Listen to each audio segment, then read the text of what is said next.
I'm going to be real with you all. This week break has been rough. It's Romania Black, and I don't like being off a week from Summer Hikaru Died. I don't like it at all. I was just like, oh, there's nothing to watch this weekend. Well, okay. So I'm so glad we're back because how dare Netflix? How dare you leave us on a cliffhanger and then make us wait for episode 9? How dare you? Because episode 8 was amazing. It was so good. It was wonderful. And I'm going to be honest with y'all, this is going to be a long introduction because I have so many comments from episodes 5, 6, and 7 that we need to go through. So this is going to be a long intro. You can move ahead and see where I get to before we start the reaction, but it's going to be a long introduction. So we just need to dive right into it and talk about all of the comments because y'all had lots to say and I need to get through it. So Ricky Love 0317 for episode 5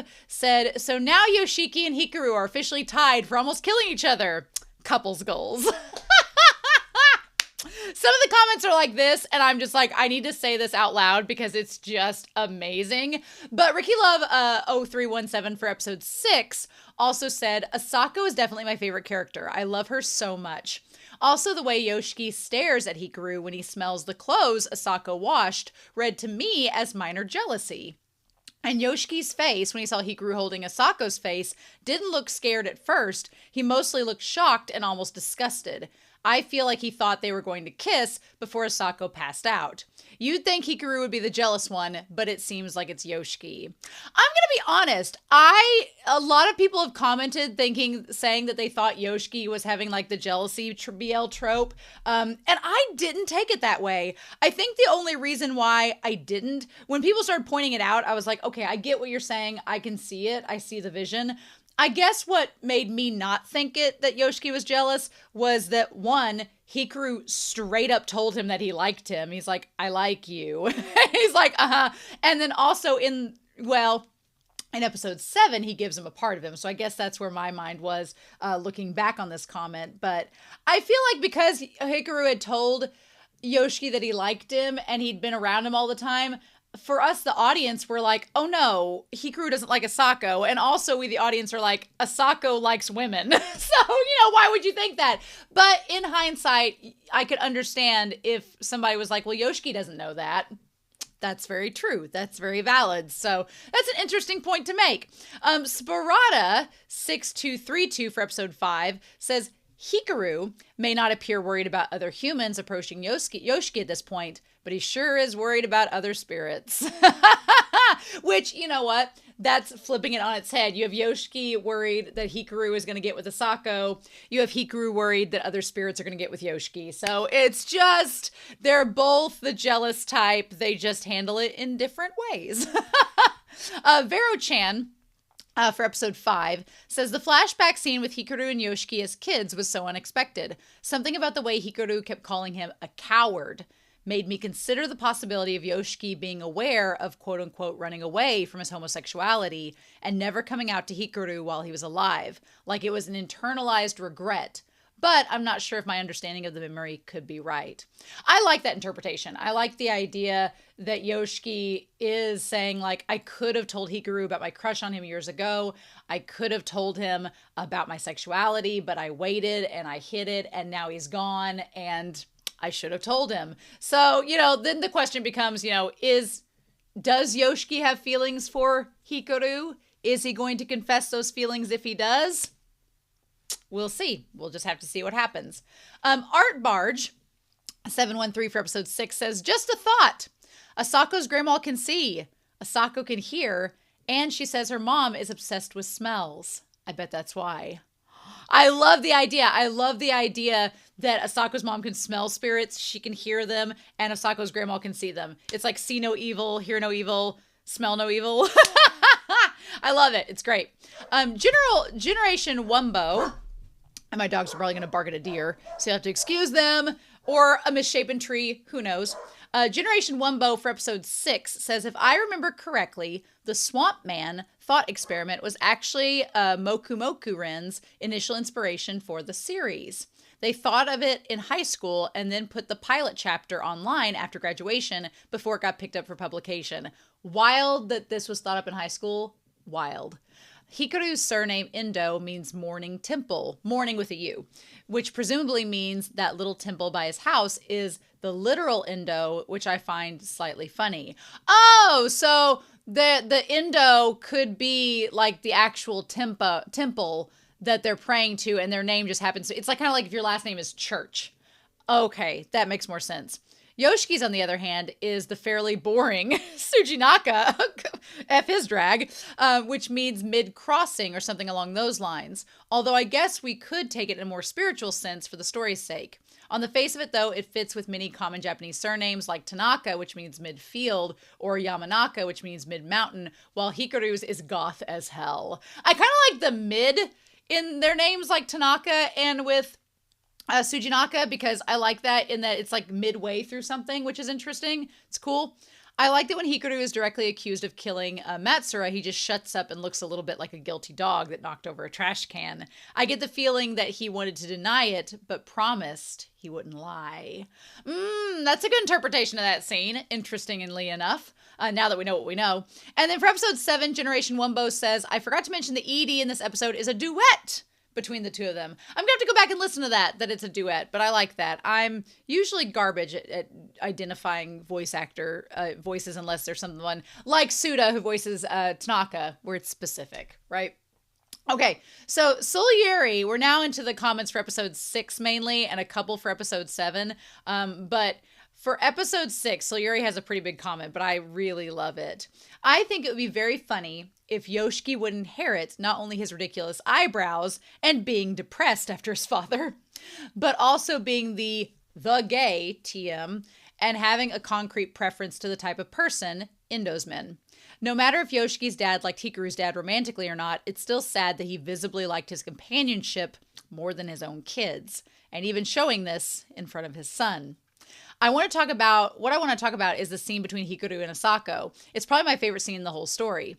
When I was reading it in the manga for the first time, I had to stop for a moment and think about it because in some way it hits close to home. As an LGBTQ person, not hetero nor cisgender, who is also from a rather small city and whose family is mostly Catholic, I also live in highly Catholic and homophobic country, though not the US. For most of my life, I had to hide in some way not being hetero and or cis to some people.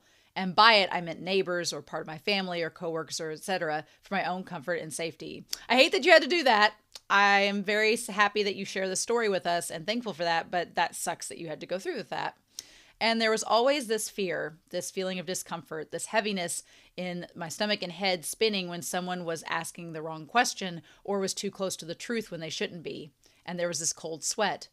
And this moment when Asako asks Hikaru about who he is, showing that she knows he is not the original Hikaru, but is something more. When Hikaru looks at her, shows some panic, like she knows? Does she know? What does she know? What should I do now? Should I deny it? Should I say yes? What are going to be the consequences? What am I going to be in trouble? Is this person and me related going to be in trouble? What are the intentions of this person asking?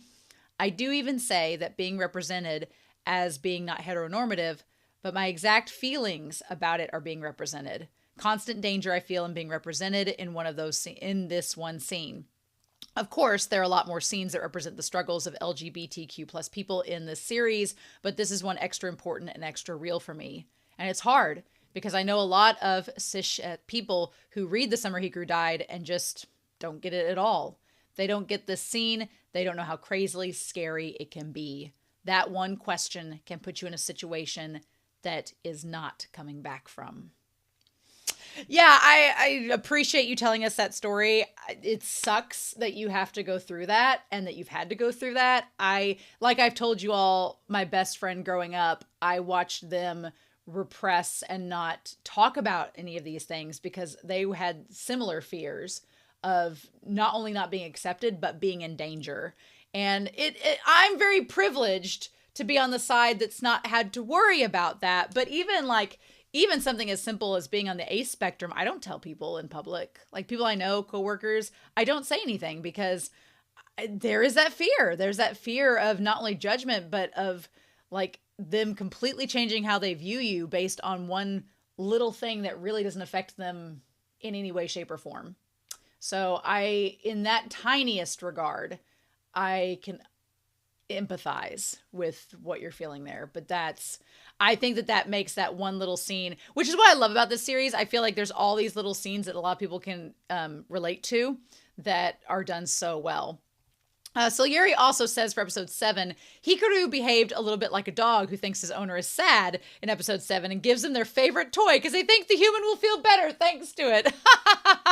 Except this little toy, can possibly hurt Hikaru. But anyway, Little Dude for episode 6 says, I don't remember getting any inclination that the dad dislikes Yoshiki, but there's obviously a strain between them.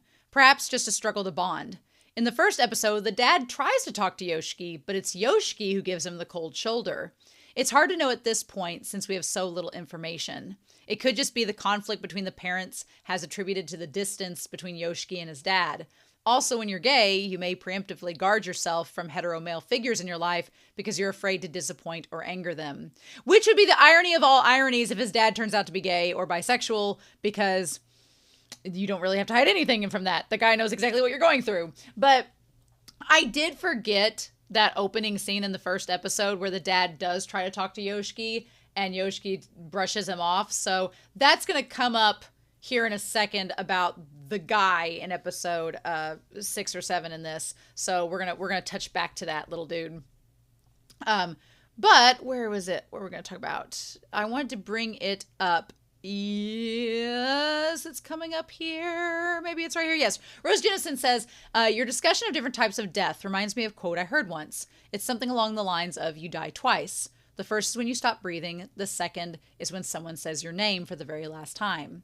So physical death versus the death of being forgotten. Hikaru's situation is complicated in that lens because he's definitely physically dead. But is the entity stopping the second death by giving people more memories of Hikaru?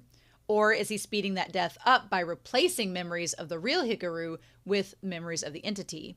I like your theory about Hikaru and the entity fusing. It's sort of supported due to how Asako describes Hikaru. She said his voice only sounded off to her sometimes. But if it was only the entity in there, shouldn't he sound off all the time? I guess we'll find out as the story goes, but thanks for the video and discussion. So before getting into Rose Jennison's comment, I was going to say that somebody had noted that the dad reacting to the young guy that he's working with isn't him like maybe being attracted to him, but him just being like a decent person, and he just doesn't know how to handle Yoshiki. So there's that. But yeah, I do like the idea, as Rose points out, that Asako had noticed that Hikaru didn't always sound like the entity. There is some Hikaru mixed in there. It's giving me Dragon Ball Z fusion vibes, honestly. But we'll see where it goes. Moomin says from episode 6, the idea of life and death being the same to Hikaru is understandable. What is life to a god? Yoshiki is trying to teach him how important life is because humans are fragile. It's such a hard lesson to teach a non-human entity. What a task. So what makes us human? Hell, philosophers and religious authorities have tried to pin meanings on the idea of human for as long as we have had language in a society. One aspect of being human is to express our humanity as a positive force in another's life. Empathy with others builds a feeling of belonging and a community in which one can benefit the lives for the better of others. I think Hikaru needs to learn to put himself in others' shoes. He may like cosplaying as a human. Until he can master empathy and human frailty, he'll continue to miss the point. And yeah, I feel honestly like in this respect, in the last episode, him giving Yoshiki a part of himself and making himself not infallible anymore is a step towards becoming human. Because if you're mortal and you're in mortal danger, suddenly you appreciate life maybe a little bit more, and you understand the cruelty of death maybe a little bit more as well. So we'll see how that goes. But well said, Moomin. Well said. Rinth for episode 6 says, I guess I kind of view Hikaru as like a branch that grew off the trunk of a tree that was the original Hikaru. He's made of the same stuff, has the same base behaviors, pretty much came prepackaged, but is still fundamentally separate as a growth that you could cut off and raise separately. But who knows, though. Trying to put quote-unquote Hikaru's perspective into words using the bug imagery the show loves, I think Hikaru's life and death is viewed the same as a caterpillar emerging as a butterfly. The existence of the caterpillar as a caterpillar dies when it becomes a butterfly, aka becoming a soul free of the human form. But it's still the same creature.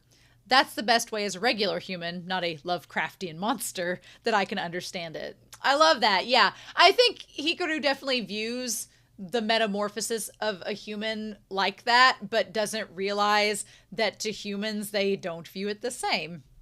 Okay. Totally Normal Tree for episode 6 says, a buddy of mine, overly serious psychology student, and I frequently have conversations about how having the OG Hikaru's memories could affect the fake Hikaru, and we came to this conclusion that if the fake Hikaru didn't experience all the emotions the real one felt in his life, then they cannot be the same. I quote his professor here, quote, one's personality is their reaction to certain events that they have experienced, not the possession of the experience itself. So, I guess, based on that, just because the fake Hikaru has the real one's memories, he could have totally different opinions about them. And he also has memories of his own that the real Hikaru didn't have, although he has no emotions when he was just this ball of goop in the forest. And vice versa if we make the assumption that he doesn't remember the Endo's ritual stuff. Yeah, and I think that's something to point out as well, because he has Hikaru's memories, but it's very possible that entity Hikaru gets a different interpretation of them. Kind of like if you're watching footage of something, but there's no sound, right? It's interesting. So, Grinch Trash Can, as well as Coded 7280, says Rie back in episode 3 mentioned her son moved away and left town long ago. So I think it's safe to assume that Tanaka's speech, if he is indeed her son, simply adapted over time. And Coded 7280 mentioned that there was a lot of pressure with people adopting like a traditional Tokyo dialect, especially if they moved from the countryside, which we've seen from this series alone, the idea of how people view outsiders with the mom. So yeah, that all makes sense. We'll see. Tanaka was in the last episode pretty heavily as him and Yoshiki bonded over hamsters. So maybe he'll show up in this episode. Who knows? And then finally, thank you for listening to all these comments. But finally, we have CJ Flambert 4307 for episode 6 that says, I remember reading an article years ago that now I kind of picked apart how there were clearly genetic components to sexual orientation, but it wasn't a one-to-one cause-effect situation. Like there are patterns. If a woman has multiple sons, each one is more likely to be gay by a small but statistically significant degree. Children are more likely to be gay if their biological mother has one or more gay siblings. If one half of a set of identical twins is gay, there's something like a 33% or so chance that the other twin is also gay. So there is some component to the process that's genetic and maybe passed down. It's just that it seems it's a lot of other variables at play as well, most of which we don't currently know or understand very well. We can just infer their existence from the fact that sexual orientation doesn't play out the way it should if genetics were the only variable that affected it, like that thing about the twins. Which, you know what? That kind of makes sense because I watch a lot of Drag Race, and I just got into Project Runway thanks to my coworker like a few weeks ago, and I noticed that there are a lot of siblings and twins and stuff that one's gay and so is the other one. Not all the time, but sometimes. So that's interesting. I didn't want to assume or generalize, and so that's why I think the dad is gay. But I didn't want to right off the bat say that because I didn't want to, one, assume, and two, push something that was maybe not accurate, but that makes sense. So good to know. Y'all, I've talked for nearly 20 minutes about these comments, but that's only because you all have responded with some amazing bits of information and insights that I thought was amazing. And you didn't spoil me in the process. So thank you. I hope with the episodes we have left to come that we get some more insights like that because y'all are absolutely amazing. So thank you. But I'm going to clear my throat. And then we're going to start episode 9. When I tell you all how excited I am for episode 9, it has been a week. I have been waiting, and now I don't have to wait anymore. So, with that being said, we are going to start episode 9 of The Summer Hikaru Died. Oh my god, I am so excited. And we're going to do that here in 3, 2, 1.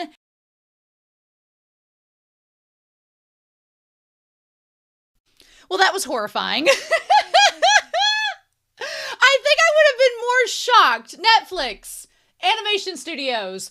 Look, I know you like putting Easter eggs in your OPs and EDs, but if you want reactors to be the most shocketh and the most shooketh, don't spoil us in your OPs and EDs, because I think I would have reacted a little bit stronger if we hadn't been seeing the ED where he clearly has his neck cut off. So I'm like, okay, so somehow next episode, the head's going to reattach because the ED shows the neckline and everything. So it has to reattach next episode somehow. So it took a little bit of the stakes away because you're like, well, the ED shows the head reattached somehow, and we have 3 episodes left. I don't think that Hikaru is not going to have his head for all 3 of those episodes. Although, we could have next week a scenario where Tanaka and Yoshiki walk around just holding Hikaru's head. Hey, you know what? Based on this whole thing with Hichi and everything going on, we might have just solved all the problems. We'll talk about that in this discussion, but oh my gosh, I did not think it was going to be Tanaka that severed the head, though, with the sword. I thought it was going to be the old man that was going to cut him, and then when Tanaka stepped in, I was like, oh! And then Tanaka, humming an idol tune, just goes, dee, dee, dee, dee, dee. Like, just, I was like, oh my god. So that's going to be interesting next week. That's going to be interesting next week. Thank God we don't have to wait more than a week. Thank God. So, All right, let's talk about this episode. So, this was such a good episode. I really liked this opening scene with the Manju and Hikaru. So it's after his dad has died and he has the Manju there, and Yoshiki, you know, clearly, I hate how Yoshiki has a melancholy emo frown as a child. I hate it so much. Like, this kid has been a gloomy little kid his entire existence. But I like these, like, everybody's going back to the car, and then he says, hey, Yoshiki, and he says, do you think I could eat one of these manju? And he's playing it off as a joke. And Yoshiki's like, no, of course you can't. Which is, I want to make note, Yoshiki doing the head pat and the thing on the OG Hikaru, and he does the same thing to new Hikaru, is such a nice little note that he expresses his affection the same way. Although that expression of attraction and love is different this episode. We're going to talk about that. So we need to get out of the OP here. So what my favorite thing about this episode is that Rie is an ally. I love that. So Rie is an ally, which is what I was hoping she was going to be. I like that she's trying to assist them in all of this. We still don't know if her and Tanaka are related or not, do we? Although she did say her kid was Iori. She said that Iori was her child's name. Although, one, Tanaka could have changed his name and be going by a different moniker. That is not unheard of. But also, because before I started this discussion, I went back and was like comparing Tanaka's image with the little kid's image. The hair is similar. Obviously, Tanaka's dyed his hair blonde, but the hair is a similar texture. The only thing is the kid has really bushy eyebrows. Tanaka's are not as bushy, but he could have altered that. So I'm still not, the jury's not out. And it seemed like the impurity swiped at the kid and blinded them. Tanaka, his eyes have been messed up, and I'm sure they could have been impacted by exorcist techniques or something to make him see. I'm just saying, we're gonna look at that scene a little bit more closely, but I don't know. And he was talking about Pokemon and then the hamster.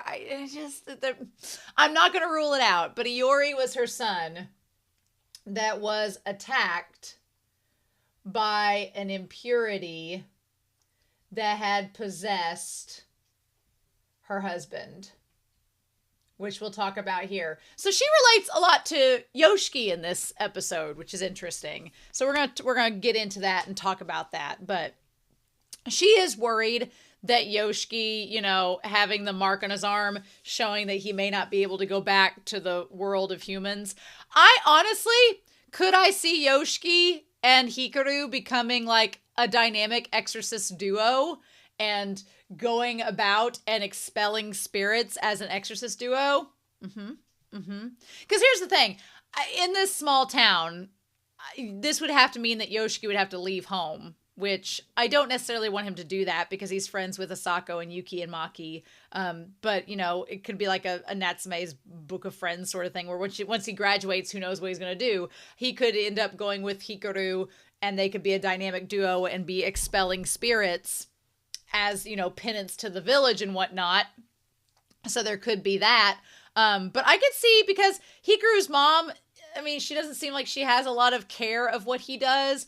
I can't see Yoshiki sticking around this small town working in the forest with his dad's lumber company that he works for. So if he left to go be a detective in the city, I would love that. I talked earlier in this series that I wanted to be like fake.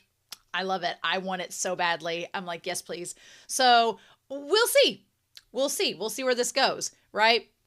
We were talking about this with the moderators, and I'm definitely, when I get to episode 12, I have the first volume, and I know the first volume does not cover nearly all 12 episodes. Of course it doesn't. I don't want any spoilers as to what it covers, but I'm going to look at that first volume with episode 12 and talk about it. But then I think I'm going to stay anime only, because I think that they may make a season 2 of this. I want them to make a season 2. We'll see. Come on, Netflix, knock on wood, make a second season. This has been really popular. But yeah, so Rie's like, okay, he looks pretty normal, which, again, the circumstance is this isn't just a spirit that possessed Hikaru. It's literally the god of the forest has, you know, fused with his body, right? He's like, thanks for saving us back there. And she's like, what was that? Because, yeah, that was creepy as hell, right?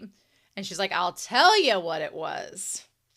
Says is a curse of sorts feeding off a terribly old and powerful impurity. So yeah, this impurity in the forest is pretty old. I'm wondering, to put it simply, they're ghosts or spirits. Here, so let's do some theorizing. Let's do some theorizing with what's going on in the forest. So on the mountain, we have this idea that it is full of impurities, which are like ghosts or spirits. We saw the one that tried to attack Yoshiki early on in the series. There's been the wig ghost.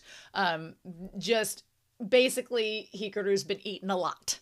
So we have this idea that on top, we're just going to put Hikaru here, that he is essentially this lightning rod. And I'm going to come back to all this later on when we get to the stuff later. But he's essentially a lightning rod for the spirits. So in theory, the hunch is that this literal deity has been trapped or contained on the mountain. And there's been sacrifices, so we think. There's been sacrifices or this quote-unquote ritual, in quotation marks, that has kept Noniki or Onuki, whichever one it is, at bay there. You could instantly tell the moment that Yoshiki was like, okay, wait, so the impurities have been causing all the problems, not Hikaru? You could instantly see like a giant weight lift off of Yoshiki's shoulders, like, oh my god, cool. So my bestie here is not responsible for all of the bad things here. It says, our world and their world are closer than you think, separated by a flimsy barrier. I like these little chocolate shells that say, shall we dance? The puns are so cute. And then the shiitake mushroom manju. Fun times. So we've also been told throughout this with Asako about the barrier between the worlds. But I think it's interesting to note that there are at least 2 or 3 camps on this. Like Rie is kind of in this middle ground, because you have the townspeople who think all of the spirits are negative and evil and need to be either exorcised or kept at bay. Then you have Asako's grandma, who's like, well, no, some of them are helpful and they're trying to help us like protect each other, and they're actually really good spirits. Just don't mess with them because they're more powerful than you think. And then there's Rie, who's kind of in the middle of it, where she, isn't hostile and thinks, let's exercise everything as a medium. But she also says, most of them are probably not good customers. We don't need to be messing with them. So she's kind of in this middle ground, right? Which I'm so glad she's an ally. When the distortions appear, the barrier gets cracked, and souls and emotions of the dead come pouring out. Which is interesting, because we have Hikaru, who died on the mountain, but his soul is theoretically could still be inside the body with the OG Hikaru and entity Hikaru taking up space together.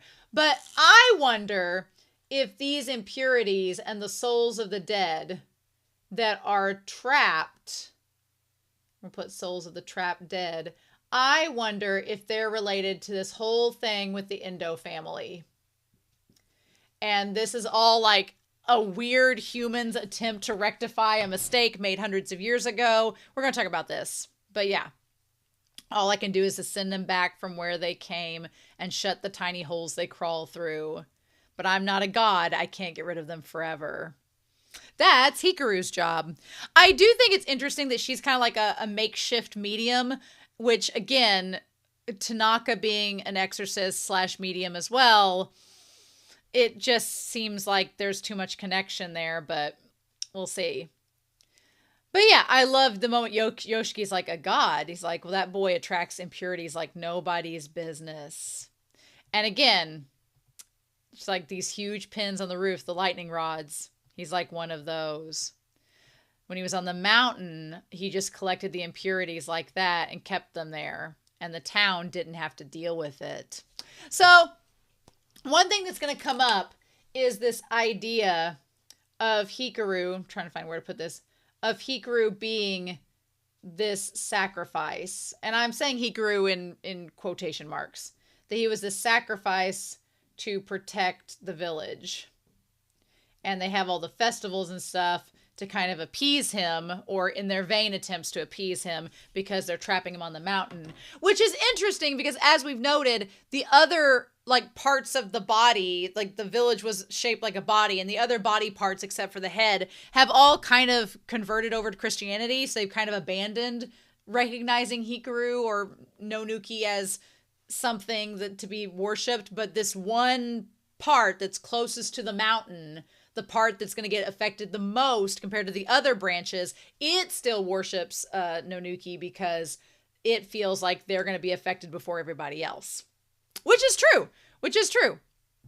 But yeah, but Yoshiki just being like, it wasn't Hikaru. And I like Rie saying, right, this has not been, but seeing this many impurities isn't normal. Well, I mean, our logical math is you've taken Hikaru, who's the god protecting the forest, away from the mountain.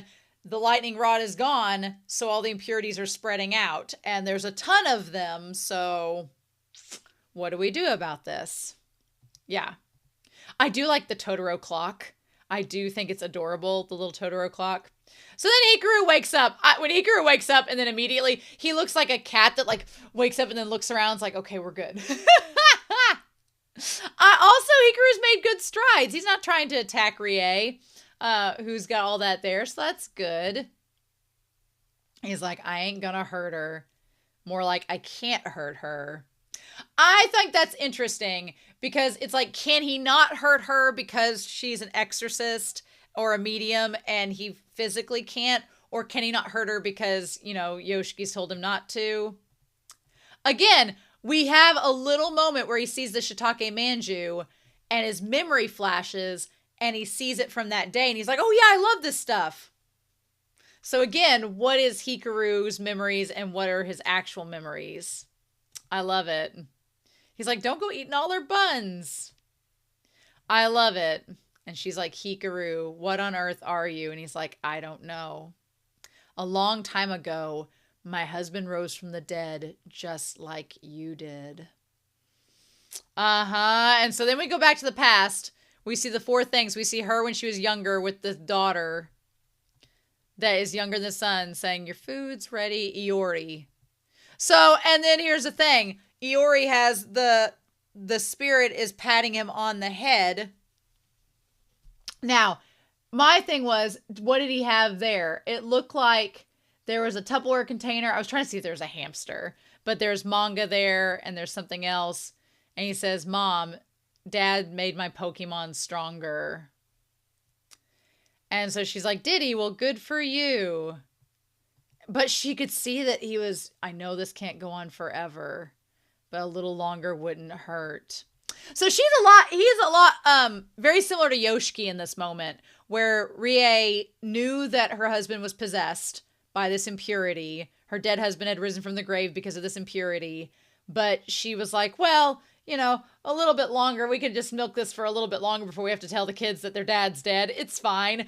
And kind of like Yoshiki's like, well, I can fix him. Rie kind of probably thought similar. And then unlike Hikaru's situation where Sako was okay, the son ends up getting hurt, right? And it shows it's like 10 after 5. There's a blood splatter. She hears the scream, and then it's like there is, the game and everything, and he's been attacked. It looked like his eyes were swiped, because she said she calls out his name and grabs him, and then he reaches for her. The spirit does. But again, it's the spirit, and then all we can see is like the blood. We don't see anything else. I wanted to see if there was a mark on his neck. He's like, it's all mom's fault.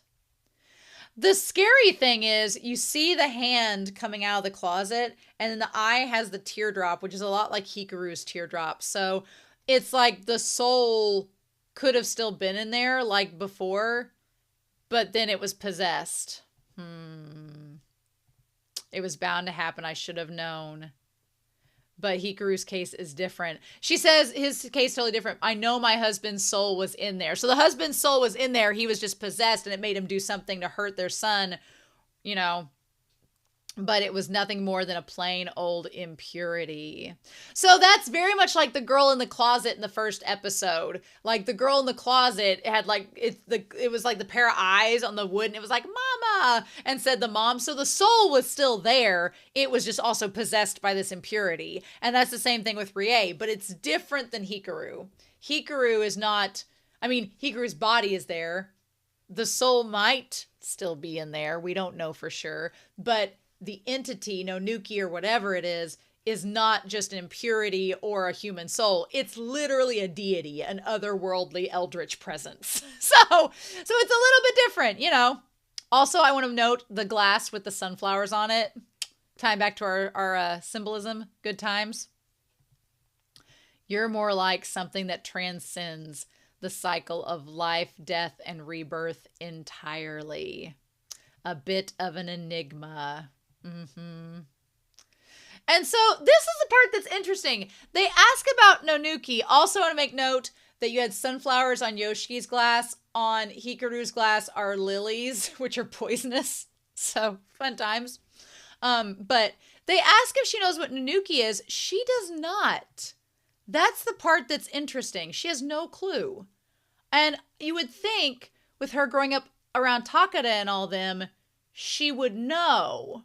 Like, even the librarian, the woman's daughter, she knew, but, well, and maybe I'm getting the Matsuda woman's daughter confused with Rie, because she grew up around Takeda and them, so she knew what was going on in the village.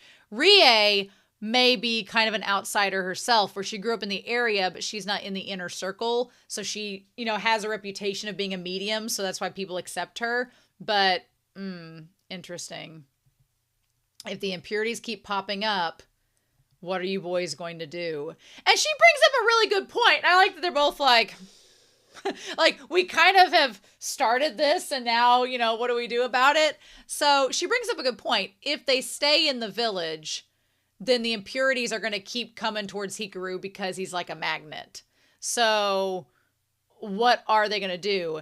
And the thing about it is, Hikaru kind of mulls over. He's like, I'm not really attached to this place, so I could leave, but I don't want to leave Yoshiki.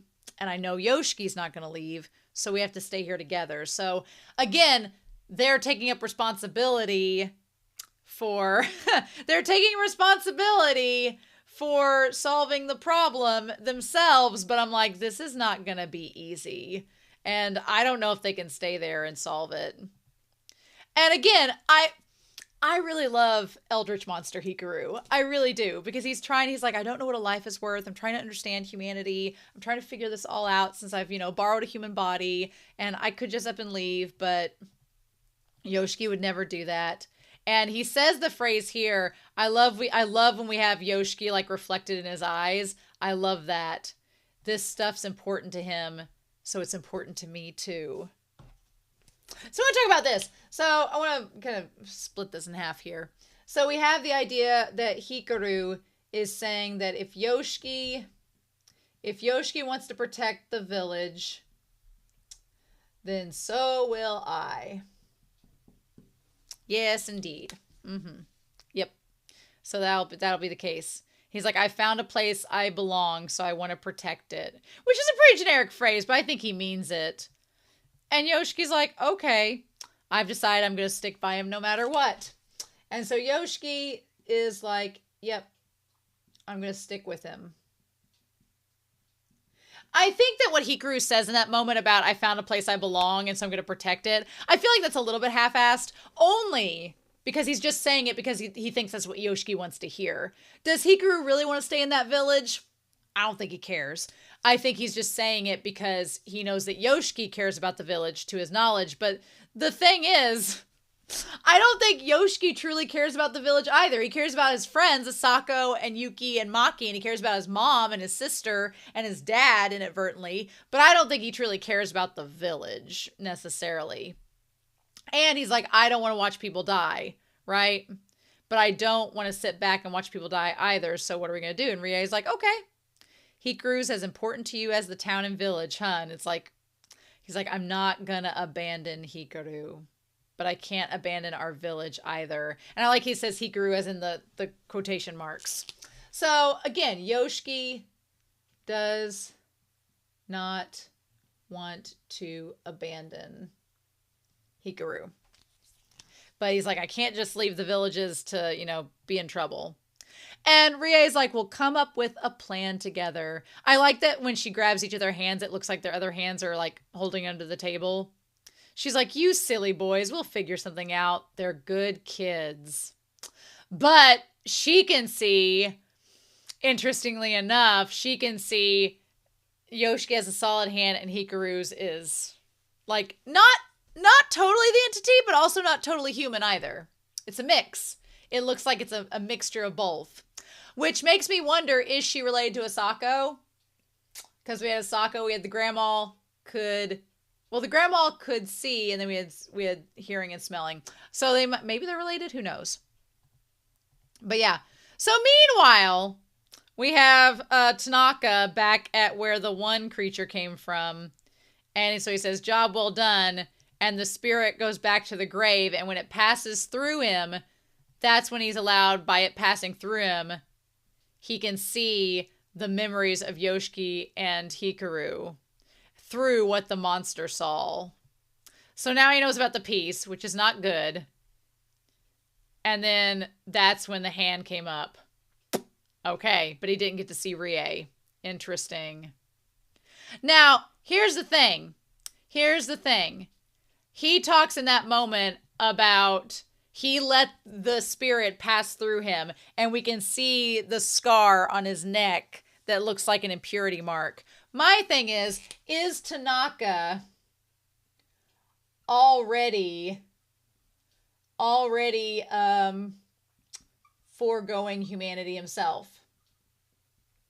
Because he's been messing with these impurities, and I would think that having an impurity go through you would be mixing with it a little bit. So in this world building, are the exorcists that encounter the spirits, are they ones that have foregone humanity and mixed with the supernatural? So again, I think, I know Rie makes the comment, she's like, don't interact anymore with Hikaru or you'll mix more and he won't be able to stay in the human world. I'm like, I don't think Yoshiki cares. I think Hikaru, I think Yoshiki is already an outsider in his own mind because of his sexuality. Because he's gay, he's already an outsider in his community. So he's like, what's mixing with monsters at this point? Right? So I don't know. I mean, I understand why Rie would want to keep him safe. But I also like whenever, they leave, she's like, I'm a housewife, but the folks here owe me favors. I've gone around helping them, exorcise some ghosts. And whenever she keeps Hikaru there, first of all, the balls on Rie. Like, this is an eldritch monster, and you are just casually like, oh, no, before you go. It's like, whoo! Like, girl, Rie. Because she says, look, listen to me, Hikaru. Don't let Tsujinaka get mixed any more than he already has. Now, it's interesting because there's like a bunch of seeing eye equipment that's right there by the door. Like there's a cane and there's also a walking stick for like someone that's blind. So maybe it is her son is blind and maybe it's not Tanaka. I just think that's interesting. She says, you know what'll happen.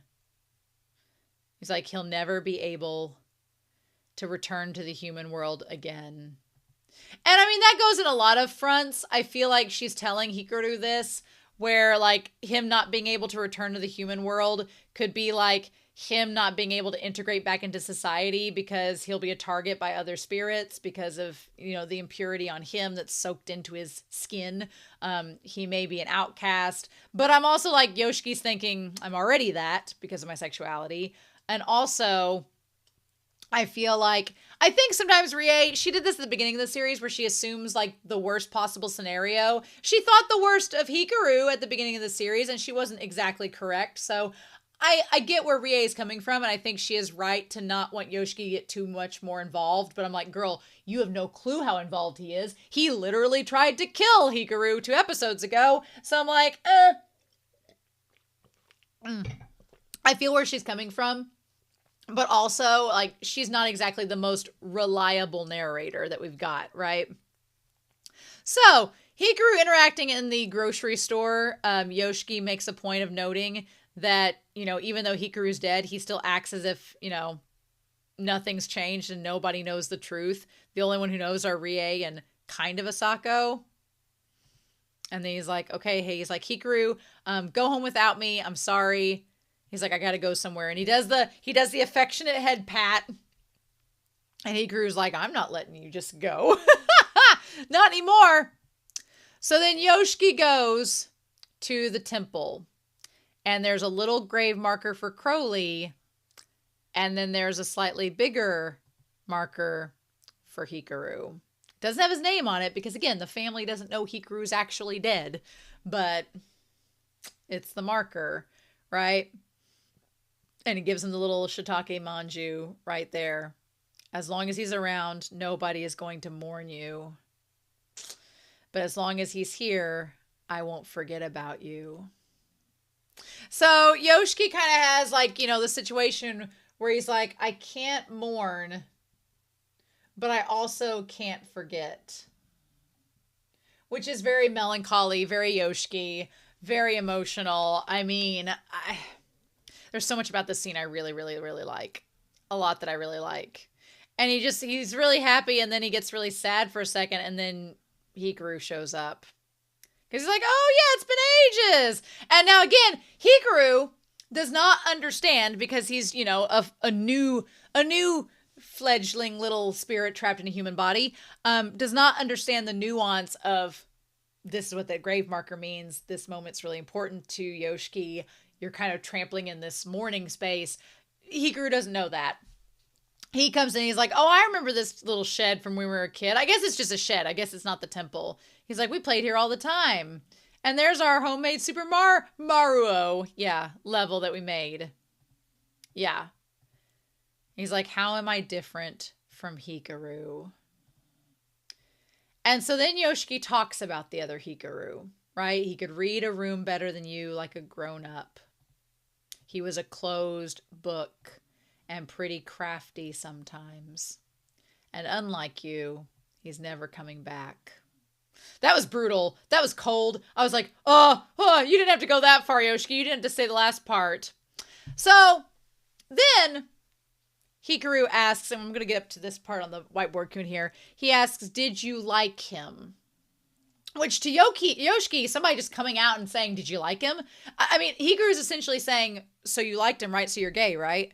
But here's the thing. Hikaru doesn't know the social cues of what that means. Like just coming out and asking Yoshiki, did you like him is so huge. Like that's such a loaded question.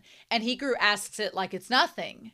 You know, like, well, did you or not? And he's like, why? He says, well, you afraid to peek at my naked body before, right? So I just thought maybe, you know. And he's like, I don't want to say. And then he grabs his shirt collar and pulls at it and pulls it open and looks at him. And then says, well, And he smiles and says, looking at your body now, I don't feel a thing. Besides, I don't think you need to worry about all this emotional stuff.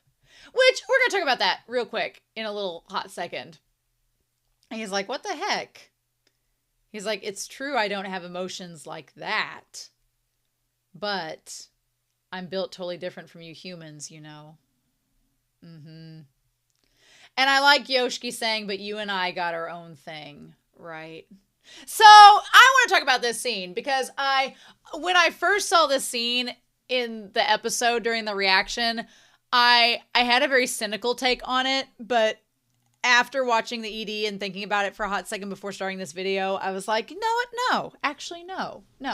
There's a way of looking at this from two different angles. There's a very cynical take on it, and then there is a very heartfelt and beautiful take. So we're just going to explore both of them.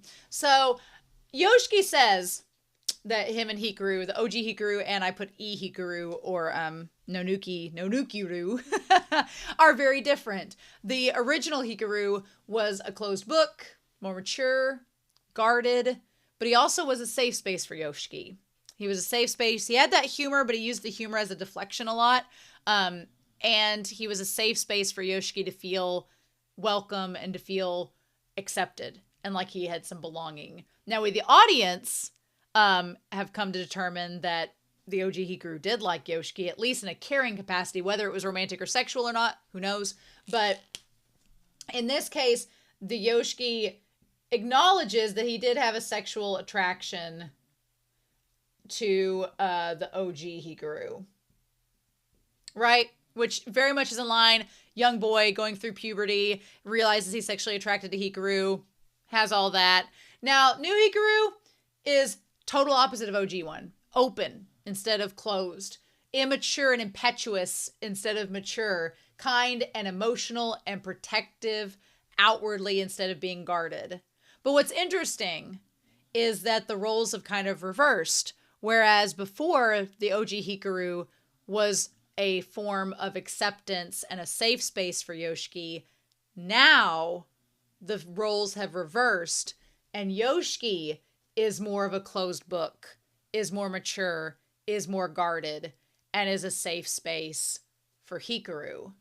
So Hikaru now, Yoshiki is like, he wants to incur that sense of safety and acceptance to Hikaru that the OG Hikaru gave to him, right? And now a cynical take on this scene would be like, I could just see the moment this happened, the reaction, my mind had a negative moment of thinking, oh no, all of the cynic in me was like, oh no, now everybody's going to be like, well, see, no homo because Yoshiki doesn't like Hikaru and isn't attracted to him at all. So there's no gayness here. But that's not what it is at all.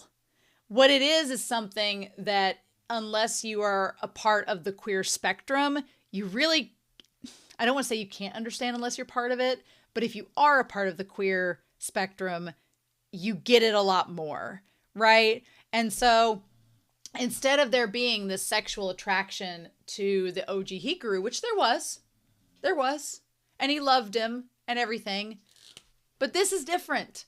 And this is Yoshiki now wanting to, he says, we have our own thing. It's like, you can call it, I mean, if you don't want to be romantic at all about it, you can call it platonic soulmates and say that it's like a platonic queer relationship. You could say that if you wanted to. Or, you know, you could go the banana fish route with it. You could go the given route with it.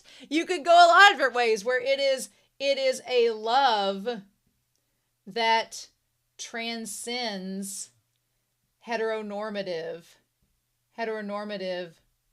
standards of relationships. Yeah. So it makes me emotional thinking about it because as somebody that's on the A spectrum, I got what he was saying. He's like, you're not you're not, this felt so emotional in this moment because it's like Yoshiki for the first time actively and openly telling Hikaru, he's like, you are not the man that I was sexually attracted to growing up, but I care about you just as much, but in a different way. And him taking on the role that the OG Hikaru had, he's like, you are like me now, Hikaru. You are trying to conform to something that you're not. And I love that. I love Yoshiki saying, he's like, you're trying to be human, but you're not human. So quit trying to be something that you're not. I don't want you to conform and fit into a mold that does not fit you, which is so beautiful coming from Yoshiki, because Yoshiki has basically been trying to fit a mold. And we talked last week about how his dad was essentially probably trying to fit a mold. And it's like, you just can't box yourself in like that. And so Yoshiki's like, look, if Hikaru is creating a space for me to be myself and be open with my sexuality, I'm creating a space for you to be yourself and be open with whatever emotions that you have. And he's like, you and I have got our own thing. You and I are something. You know, he doesn't come out and say, you know, Yoshiki doesn't go, I don't like you like I like the OG Hikaru. He's basically saying, he's like, I do care about you. And I do care for you, but it is in a different way. And I love that Yoshiki is acknowledging that the old Hikaru, Summer Hikaru died, roll credits. That Hikaru is dead, but you are something different. And you and I have got our own thing. And I love that. We don't have to follow the rules. And you know what? You shouldn't have to be human. I love it. And Hikaru's like, I go, okay. Like, what do we do with that? I love it. Yeah. Which is why I think that in the end, if Yoshiki ends up where he can't stay in the world of humans, I don't think Yoshiki's going to care. I think he's going to be like, we make our own rules. You and I. We're together forever. Just in a different capacity. And I like his little smile there. He's like, I don't even want you to be like a human. He's like, I like you as a monster. Yoshiki's like, I like you as a monster. It's cool. I dig it. I'm into it. I'm like, okay. Oh, I love that so much. I love it. I love that Yoshiki's like, look, my love for you does not have to be a sexual attraction because you're not human. I'm not a straight guy. Like, this doesn't have to be following any rules that society has for us. I love it. And then Hikaru just loving the head pats. It's so good. If he's going to stay here, he can't be allowed to kill people. But even so, I like him saying, instead of forcing him to blend in with us, maybe we could find a place where he can be himself. That's the thing. Like Yoshiki once, he's like, he knows when you try to put people in a box, you just get stir crazy and you want to break loose, right? And so he's like, I get that. I know how that feels. So we just need to find a way in which you can be yourself. I love that. And so the OP has them in this building, in this shed. So, because there's the hole in the roof. So we're going to see where this goes. But Yoshiki's smiling. Like, it feels, other than when he found the hamster, it feels like one of the more genuine smiles. I'll give him everything I got. I kind of love it because they're, in some respects, the body that Unuki Hikaru has taken is, you know, memorializing his best friend for him. But I do love that at this point, Yoshiki has accepted that Hikaru is something different. And he loves Hikaru for Hikaru and not for being in the body of his dead friend. So, anyway, so they go back here and say Nonuki was a god who granted wishes in exchange for something. So, we're going to get into this. So, we have Nonuki was given something in exchange, for a wish, which was usually protection of the village. But after a famine killed off a bunch of villagers, he was deemed a curse god and stopped coming down the mountain. So he used to come down the mountain and swapped out a wish for something the village gave him. But after the famine, he became a curse, stuck on the mountain. Which seems to have something to do with the Endo family, as we come to find out.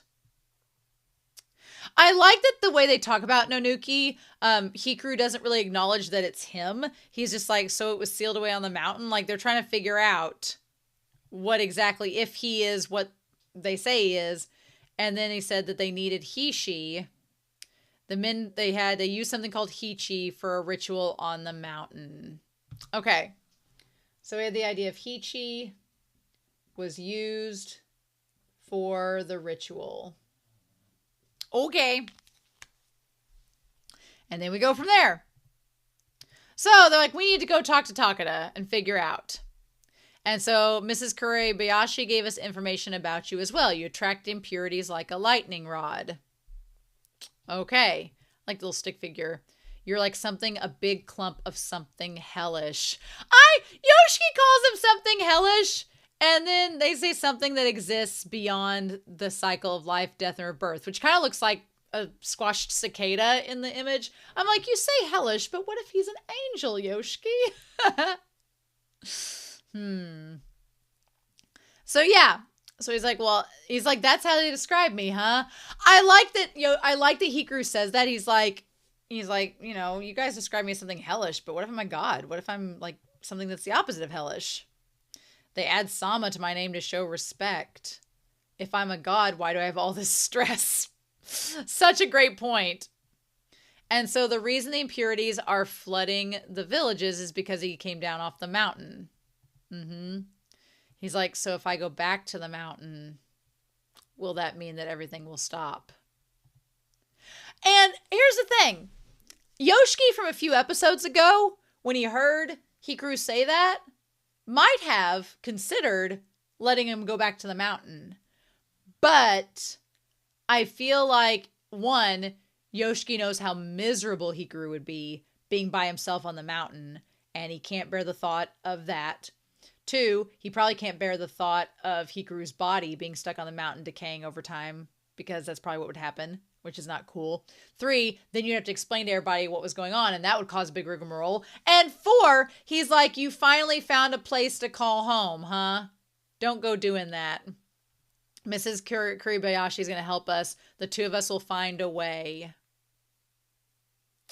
But, I mean, I don't think the two of them are going to stay in this village forever. I do not think that at all. I feel like they're going to leave because I just don't think it'll be a space for them.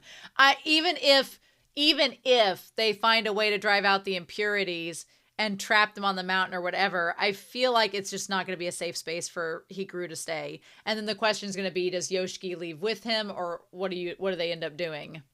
That's the question. They're the ones causing the madness in the villages. And he's like, well, you're not going to lay a finger on the villagers anymore, right? And he's like, right. Hikaru's like, yeah, if we study on what Nonuki is, we might learn what you are and why you attract impurities. I hate seeing Hikaru so sad in this moment because I feel like he doesn't want Yoshiki putting himself in danger, and he sees himself as the problem. And he's like, you're stressing yourself, Yoshiki. He's like, I don't want you to do that. And I did hurt some people, so, and we'll figure out how to get rid of them. And then he's like, don't say stuff like that until we know for sure. I do like Yoshiki taking a stand and getting more like assertive in this moment. I do like that a lot about him. And he's like, thanks. He's like, let's go visit Mr. Takeda, the old guy who never leaves the house. The moment we saw him behind the closet doors, I was like, is he going to get possessed? I really did think that, because it was the same closet door scenario as the dad, which, if we're talking about like sexuality and stuff, people stuck behind closets, we just don't need Yoshiki's dad to get possessed. That would be a lot. Let's not have that, right? Let's not have that happen. He's like, well, we have nothing to lose. Nothing to lose, you say, except your head. So they go in to see Old Man Takeda, which Old Man Takeda being the one guy's father who's been stuck in there, who was given the sword. I feel like Tanaka gave him the sword knowing he was going to get possessed. Here's my thing. Tanaka is a bit of a fiend because I think he knew that this old man was going to get possessed. He knew. He left the sword there intentionally to either have him use the sword to try to attack Hikaru or to come himself and make sure it happened. I think that's what I think Tanaka's just as much of a threat, honestly. But we'll see. So yeah, they go visit him. He's like, I've been waiting for this. He needs Mrs. Kurabayashi to track down a real medium. I've searched for ages. He's like, a real medium? And Yoshiki's like, this is a bit creepy. I'm next on the chopping block. And Hikaru's like, oh, you're next to be killed by something not me?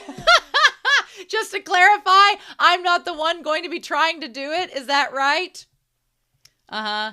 A wave of impurities has gone and swallowed up the village. It also looks like it came from down the mountain. It looks like he was holding a sword, like he was committing, was it Senpoku? Yeah. You mean Nonuki-sama. He's like the Endo son who's taking the blame for this. So that's when he actually recognizes Hikaru. So going back all those years. Okay. So we have a few visuals that we see. We see 3 people hanging from trees. 3 people hanging, which is creepy. One looks like they have a hat on their face. Going back all those years, it's because of the Endo's blasphemous act. Okay, I want to see what else we got in that moment. Okay, so then we see 4 people in this pool of blood. Well, it looks like there's somebody with a top knot or a ponytail. There's 4 people in this puddle. One looks like he's just standing there, so maybe he's watching over them. 2 of them look like women, which is interesting. I wonder if like the wig ghost is one of them. Maybe. Okay, there was something else there too. What was that? What was the thing back there? Let's see. Oh, because of their blasphemous act. There was another shot there right before the puddle of blood there. Okay, I want to go back. It was so quick. I'm like, how dare you? Okay, it's like trying to find that stupid, dog head the other day. And you're like, no. Okay. All because of their blasphemous act. I'm like, son of a bitch, you better show me this image so I can see it. Okay. Oh, then it looked like someone's body there and then a horse walking away from it. There was a horse there. Okay. So, a person with a head injury and a horse. Horses. Okay. Interesting. What they did ended up killing all those people. Okay. And then there was another image of, it looks like a head, maybe, or something. And then, is it a decapitated head? Is that the head that was shrunken, perhaps? And then a person next to another item. So there's at least 9 people, 10 people involved in this. Allegedly. And he's like, blasphemous. That's why the men of the Endo family have to climb the mountain to apologize. There's also like a pentagram behind him and all these things. And like bows and arrows. So something that the Endo family did, they screwed up. And so they have to perform this ritual to make up to the mountain. Whatever that is. Okay. Generation after generation to return what they received. Is it to return what they received? Is that what he said? I think that's right. Yeah, what they received. Huh. And Yoshiki's like, really? You know what I'm talking about, Endo. And Hikaru's like, I actually don't. Are you talking about the famine back in 1749? And then he says it wasn't just the famine. Okay, it was the curse. Okay, their disgraceful request brought out its wrath. So, whatever the Endo family asked for, whatever they asked for led to the curse on the whole village. And now they have to perform a ritual to appease the spirit. I like that the whole time Hikaru's sitting here going, I don't know what this is. Hikaru's like, I don't know what's going on. I love that Hikaru's like, I don't remember any of this, so you'll have to jog my memory.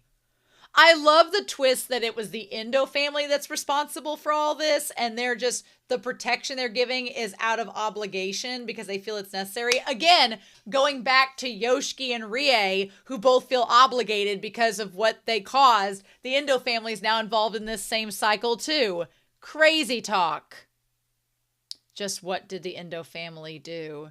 And he's like, no wonder the ritual failed if you don't even know. Oh, him throwing it. He's like, didn't you ever ask or why your family's name is Endo? Oh, look at your family's temple, boy. Oh, wow. I want them to go to the temple now, but I don't know. Is Tanaka involved? I don't know where this is going. So Yoshiki tries to calm him down, and Hikaru's like, nope, there's already a spirit inside of him. Not cool. I love that it transforming into like the soldier, and I love Hikaru's face is like nervous laughter, like and Yoshiki's like utter horror, right? So then as they go to attack him, that's when Tanaka shows up, and the spirit kind of looks like the spirit the guy possessed looks like the spirit. Oh, interesting. So here's the thing. That old man that is possessed by the spirit, his skin is all the same color, not only as the beings in the OP, but as the same as the mark on Yoshiki's arm and the mark on Tanaka's neck. So a sign that they are like mixed with impurity. And he's like, oh, hello, Hikaru Endo. Oh my God. So he wrestles the sword back from the spirit, knocks him out. He's like, who are you? And he's like, sorry, kid, I just need to confirm something. What if Hikaru wasn't possessed by the spirit? I guess you would have been fine because it had a dull blade, but the blade was supposed to attract out and cut through spirits. Damn, that shot of him cutting Hikaru would be the thumbnail, but that would be like a major spoiler, so I don't know if that's going to be the case. But yeah, imagine Yoshiki, who has come to terms with Hikaru being Hikaru, and has come to terms with his best friend dying, and now sees the head in his lap. I mean, the thing is, Hikaru inside is mainly, it's the entity. I'm glad our paths have finally crossed. I don't know what Tanaka is going to do with all of this.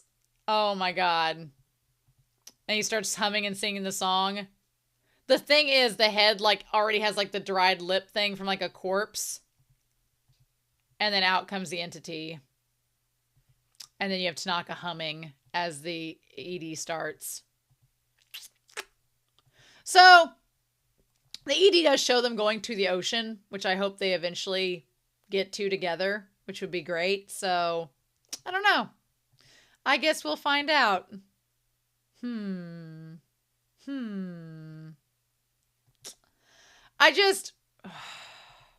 I cannot believe. I also like the beginning of the ED where Hikaru is making the face and Yoshiki laughs about it. And he's laughing, the two of them, and it's them going to the ocean originally when Hikaru was still alive. And now it's them going back to the ocean together, and he makes the same face to him interesting. Okay. But we don't see Yoshiki's reaction to know if he laughs at it the second time or not. Clever. I've talked for nearly an hour about this episode, but I don't know what's going to happen now that Tanaka sliced his head off. I don't know. The fact they're making us wait a week is nightmarish. How dare they? Not cool. Not cool at all. And what are they going to do about the old man getting possessed by the spirit? How's that going to work? What are they doing about the spirit? Is Tanaka going to hurt Yoshiki? Or what's going to happen now that the head's severed? How are they getting the head back on? Are we doing that next episode? Or are we going to do Weekend at Bernie's where we just lug a head around? Is the head being severed from the body going to allow Hikaru to remember something that's happened to Hishi Tahichi and that head, and are we going to get connections there? I don't know. Is it going to try to lash out? I don't know. We have 3 episodes left. I'm glad we have 3 episodes left. If we only had 2, I would be worried. But we have 3 episodes left, so a lot can happen in 3 episodes.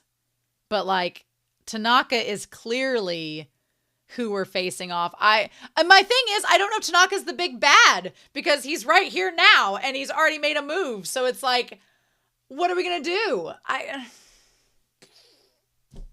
Well, the good news is I don't have to wait 2 weeks to find out, just 1. But in the meantime, I'm very excited to hear what y'all think down below.